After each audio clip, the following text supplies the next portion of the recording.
Assalamualaikum warahmatullahi wabarakatuh. Balik lagi di channel Akbar CK. Ada yang tahu nggak Rizmon Syanipar di mana? Setelah kebohongan Rizmon Syanipar dibongkar oleh Yosua Sinambela, ahli forensik digital yang asli, bukan abal-abal ya seperti Rizmon. Ini Rizmon belum juga memberi tanggapan, belum ada nampak batang hidungnya sama sekali. Pastilah Rizmon Syanipar ini malu banget ya. Dan juga Roy Suryo yang katanya mengalami hal goib, mendapat kiriman dari suruh, mendapat santet. Kalau udah benci segala sesuatu itu ya digunakan untuk menjatuhkan orang yang mereka benci. Jangan sampai kita seperti itu ya, cukup Roy Suryo saja. Nah, ini ada video yang mana Rasman Nasution, pengacara yang penuh kontroversial, memprediksi Rizmon CS bakal gol masuk penjara. Nah, seperti apa video selengkapnya? Tanpa berlama-lama, langsung aja kita simak videonya berikut ini. Yang katanya ahli digital forensik lah, ahli telematika lah, ternyata mereka tidak bisa membedakan juga bahwa apa objek yang sedang diteliti. Itu dulu kan, bagaimana meneliti sebuah objek, katakanlah ijazah. Kalau ijazah dimaksud, tidak ada pembandingnya langsung. Ini asli, ini palsu. Ini yang dikeluarkan Gajah Mada. Terus mereka punya, ini ada. Ini yang dikeluarkan Gajah Mada juga. Tapi yang satu ini dari katakanlah satu alumni, satu angkatan dengan Pak Jokowi. Atau mereka dapat dari Gajah Mada, dari kampus. Lalu kemudian Pak Jokowi mereka punya juga. Mereka bandingkan itu. Lalu mereka analisa, mereka bilang ini palsu baru. Ini yang mereka ambil itu adalah postingan dari seseorang kader PSI. Itulah yang mereka uji. Lah, kalau yang mereka uji itu ternyata dinyatakan bahwa itu adalah tidak sah, tidak asli. Lah, pertanyaannya mereka bilang kan bahwa kalau itu tidak sah, tidak asli berarti kami nggak bisa kena. Loh, enggak lah.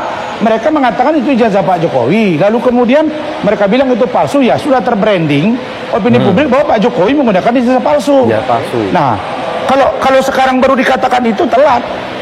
Nah, harusnya dulu ini ijazahnya yang kami dapat. Tapi kita nggak tahu ini.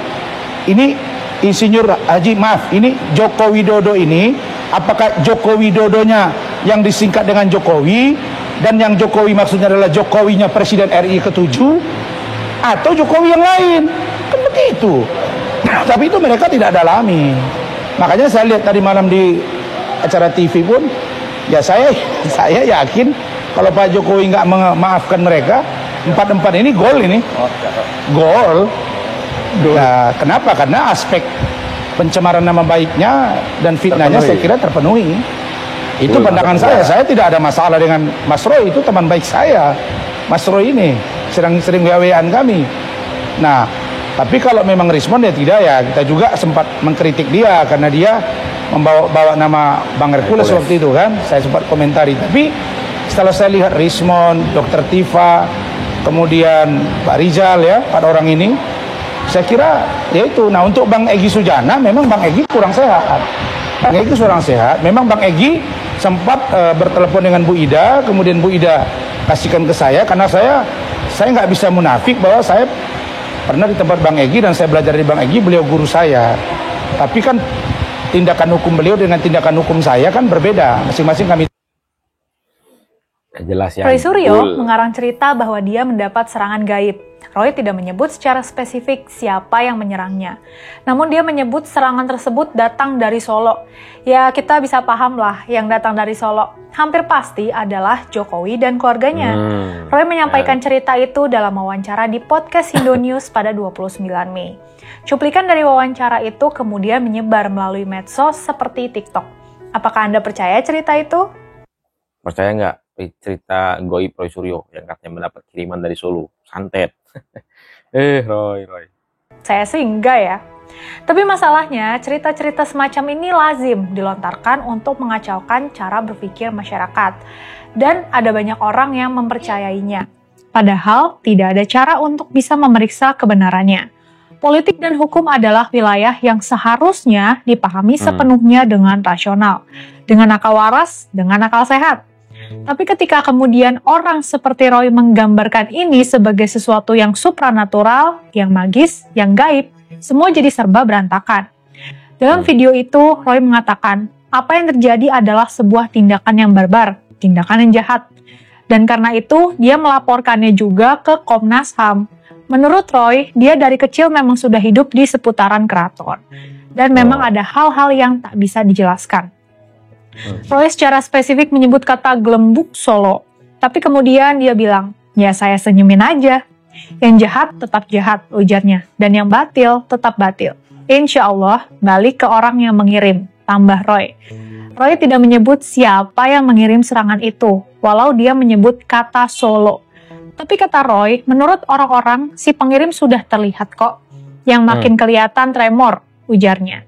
Orang sekaliber Roy sebenarnya tak perlu menempuh jalan semacam ini. Roy seharusnya berdiskusi saja dengan mengemukakan alasan-alasan rasionalnya mengapa dia tetap percaya bahwa ijazah S1 Jokowi palsu. Posisi Roy memang sudah semakin lemah. Hasil pemeriksaan Bareskrim Polri seharusnya sudah mematahkan tuduhan Roy yang tersebar selama ini. Apalagi pihak Universitas Gadjah Mada sendiri juga menyatakan, Jokowi memang lulus dari Fakultas Kehutanan di sana. Betul. Tapi kelihatannya dia tetap tidak menerima kenyataan itu. Dia tetap berkeras bahwa ijazah tersebut palsu. Masalahnya dia tidak bisa menunjukkan kepada orang lain mengapa dia menganggap ijazah itu palsu. Apakah dia memang memiliki bukti yang menunjukkan bahwa Jokowi memang pernah memalsukan ijazah tersebut? Apakah dia memang memiliki sumber yang menyatakan dia tahu bahwa pada 1985 lalu atau 40 tahun yang lalu memang ada upaya Jokowi untuk membuat ijazah palsu? Hampir pasti Roy tidak punya bukti-bukti semacam itu. Karena itulah dia nampaknya sekarang masuk ke dalam argumen mistis. Argumen mistis. Yang memang tidak bisa dibuktikan kebenaran atau kesalahannya. Sayangnya, wartawan di Sindonews tidak cukup kritis untuk mempertanyakan jawaban Roy. Sebagai contoh, bisa saja Roy bercerita dia mendapat serangan gaib. Tapi paling wartawan bisa bertanya apa indikasi bahwa serangan tersebut memang dilakukan. Roy sama sekali tidak menyebut apa-apa untuk membuktikan bahwa dia memang mengalaminya. Akibatnya, ya masyarakat hanya disuguhi dengan dongeng tanpa fakta. Menyedihkan, tapi itulah yang terjadi. Ayo, berpolitik dengan akal sehat. Tanpa Roy Suryo makin tersudut, ditambah lagi dengan Rismon ternyata berbohong. Ya, Joshua Sinambela sudah membongkar semua kebohongan Rismon Sianipar. Rismon Sianipar dan Roy Suryo ternyata menggunakan data dari Joshua Sinambela untuk meneliti, menggunakan dokumen Joshua Sinambela untuk meneliti skripsi Pak Jokowi. Bohong. Rismon Sianipar dan Roy Suryo yang katanya ke Gadjah Mada memvideokan dokumen Pak Jokowi itu bohong. Itu semua dari Joshua Sinambela, ahli digital forensik yang asli, bukan abal-abal seperti Rismon. Ya. Harus menunggu pengadilan yang prosesnya panjang, belum lagi nanti mungkin ada banding, kasasi dan seterusnya. Kenapa kedua belah pihak tidak bertemu? Anggaplah dalam sebuah ruang tertutup, Joko Widodo perlihatkan ijazahnya, Roy Suryo, Rismon Sianipar lakukan pengecekan terhadap ijazah tersebut, selesai sudah. Dari kami? Ya. Pertama, tidak pernah ada tawaran itu. Yang kedua, ini domainnya bukan lagi domain Roy Suryo. Maka kenapa Roy Suryo meminta itu tampilkan di hadapan publik? Kenapa? Yang butuh diyakinkan bukan hanya Roy Suryo. Kalau kemudian Mas Ahmad selalu mengatakan tunjukkan ke publik, ya, hari ini pertanyaan baliknya pasti akan publik yang mana. Karena itu saya memilih untuk menguncinya, dua pihak ini saya kunci rapat-rapat dalam sebuah ruangan. Silakan tunjukkan ijazahnya, lakukan pengujian di sana. Sudah selesai. Cukup kan? Enggak, karena hari ini klien kami ini punya tanggung jawab publik. Kalau itu sepanjang itu terbuka terbuka, disaksikan kamera, publik bisa melihat, oh oke, itu yang kami tunggu. Untuk apa? Untuk publik juga tahu bahwa prosesnya transparan. Sekarang begini saja Mas Ahmad. Ya. Setelah Rismon dan Roy Suryo melakukan pengujian di tempat dalam ruang tertutup terhadap ijazah Joko Widodo, kami nggak mau ada fitnah. Justru nanti Roy Suryo dan Rismon Sianipar mengumumkan ke publik. Kami nggak mau ada fitnah. Masuk angin lah itu di ruang itu. Ngomongnya sesuai keinginan Jokowi. Kami nggak mau ada fitnah. Berarti benar dugaan saya. Kenapa itu? Walaupun ini sedang menjadi sebuah proses hukum, tapi menarik atensi publik tampaknya merupakan target utama bukan untuk hukum itu sendiri. Bukan, tapi justru sungguh-sungguh untuk membangun opini publik. Justru target kami adalah memberikan keyakinan publik bahwa barang itu sahih. Sehingga publik tidak perlu bertanya kepada kami. Jika itu yang melakukan kami, sementara publik tidak melihat, kami posisinya akan sama seperti kuasa hukum, sama seperti media. Kenapa? Lah mereka sebelumnya nggak dipercaya, apalagi kami. Bahkan justru akan jadi fitnah bagi kami. Jangan-jangan kalian masuk angin. Tadinya kenceng, misalnya kalau itu nanti hasilnya berbeda dengan yang selama ini diyakini begitu loh. Kalau fair, ya sudah, tampilkan publik, semua undang, cek, selesai. Dan ditampilkan itu di ruang persidangan. Ruang publik. Kalau ruang persidangan kan kita masuk persidangan. Ruang publik pun nggak jadi sulit untuk diterima oleh nalar saya. Ini kita ingin bicara tentang pengujian saintifik sebagai dasar kerjanya proses hukum.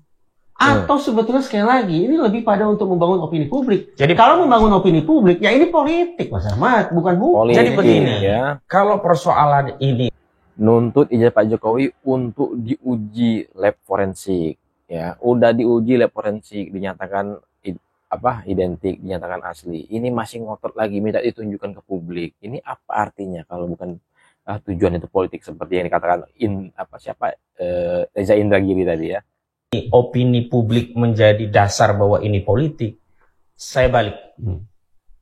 Kenapa kasus yang kami laporkan hanya Dumas, tidak langsung diterbitkan LP, sehingga equal kasus kami dengan kasus yang ada di Polda Metro Jaya? Apa ada target politik? Perlakuannya kenapa tidak sama? Kenapa tidak sama? Itulah yang kami laporkan ke Komnas HAM. Kenapa kami tidak punya kedudukan hukum yang sama? Kenapa ini harus di Dumas? Kenapa dihentikan di proses Dumas? Kenapa nggak masuk pada penyidikan? Yang dilaporkan Komnas HAM siapa? Yang dilaporkan Komnas HAM Saudara Joko Widodo.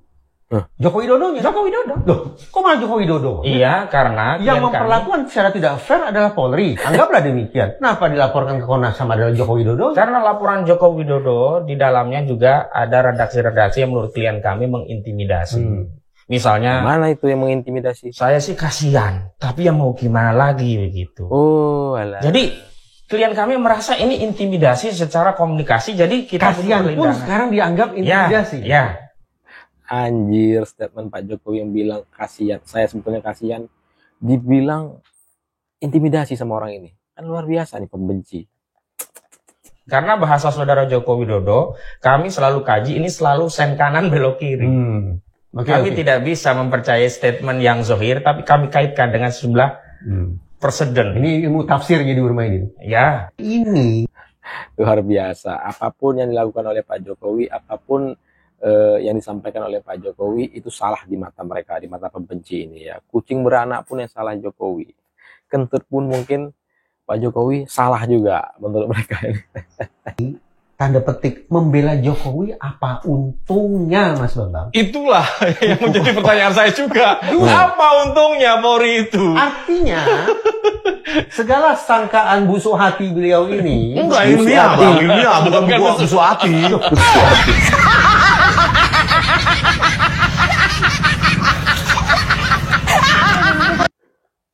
Nah ya, silakan ketik komentar kalian di kolom komentar terkait video yang udah kita tampilkan tadi. Kan luar biasa pembenci-pembenci ini. Apapun yang disampaikan oleh Pak Jokowi itu salah di mata mereka. Pak Jokowi bilang kasihan itu dibilang mengintimidasi. Udah bilang Pak Jokowi mengkriminalisasi, sekarang intimidasi. Semakin di luar nurul ya orang-orang ini. Nah, silakan ketik komentar, ketik kolom komentar, jangan lupa like dan subscribe-nya. Saya Akbar Cika, assalamualaikum warahmatullahi wabarakatuh, salam sehat selalu, bye bye.